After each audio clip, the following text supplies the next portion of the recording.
আজি মই বনাবলৈ লৈছোঁ হাঁহ আৰু কোমোৰা। হাঁহ কোমোৰা বুলি ক'লে মোৰ নিজৰে বহুত বেছি লোভ লাগি যায়, যিহেতুকে ঠাণ্ডা বতৰত হাঁহ আৰু কোমোৰা কোনে পায় আৰু। এতিয়া মই ফাৰ্ষ্টতে হাঁহত দিবলৈ কোমোৰা আৰু আলু যিখিনি কাটি থৈ দিছিলোঁ সেইখিনি অকণমান মানে তেলতে ফ্ৰাই কৰি ল'লোঁ। তেলত ফ্ৰাই কৰি ল'লে তাৰ কালাৰটো ধুনীয়া হয় আৰু খাবলৈ বহুত টেষ্টি হয়। তাৰপাছতে মই পিঁয়াজ দিলোঁ। পিঁয়াজখিনি অকণমান ভাজি থাকোঁতে তাতে মই নিমখ আৰু হালধি দি দিলোঁ। সোৱাদ অনুসৰি আপোনালোকে নিমখ হালধিটো নিজৰ এটা আইডিয়াত দি দিব আৰু কিমানখিনি মাংস হয় তাৰ অকণমান অনুমান কৰি। তাৰপাছতে মই এইটো পেষ্ট বনাই থৈ দিছিলোঁ, আদা নহৰু কেঁচা জলকীয়া পিঁয়াজ আৰু এটা বিলাহী। এই পেষ্টখিনি মই তাতে ধুনীয়াকৈ ঢালি দিলোঁ আৰু চাওকচোন খুব ধুনীয়া লাগিছে ন দেখিবলৈ। গোটেইখিনি মিক্স কৰি দিলোঁ।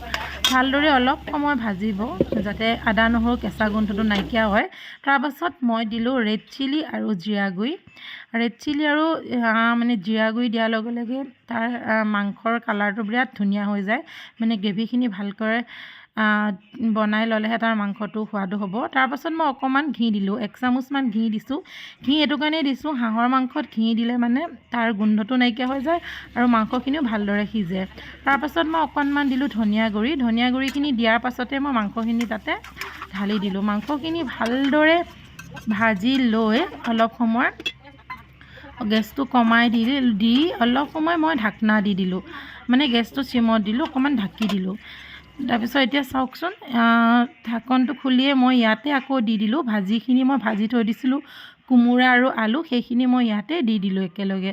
তাৰপাছত এতিয়া চাওকচোন ইফালে মই গৰম পানী বহাই থৈ দিছিলোঁ। এইখিনি ইমান ধুনীয়া গ্ৰেভি হৈ গৈছে নহয়। তাৰপাছত মই অকণমান ইয়াতে গৰম পানীখিনি ঢালি দিলোঁ, কমকৈ আৰু বহুত বেছিও দিয়া নাই। এতিয়া মোৰ মাংস ৰেডি। অলপমান মই ইয়াতে গৰম মছলা দি দিছোঁ। হৈ গ'ল মোৰ মাংস ৰেডি। আৰু এতিয়া আপোনালোকে চাওক মই আজি বনালোঁ, ভাবিলোঁ আপোনালোককো দেখাওঁ আৰু কেনেকুৱা হৈছে মোৰ ৰেচিপিটো জনাব। আৰু এয়াই আছিলে আজি মোৰ পাকঘৰৰ ৰেচিপি হাঁহ আৰু কোমোৰা।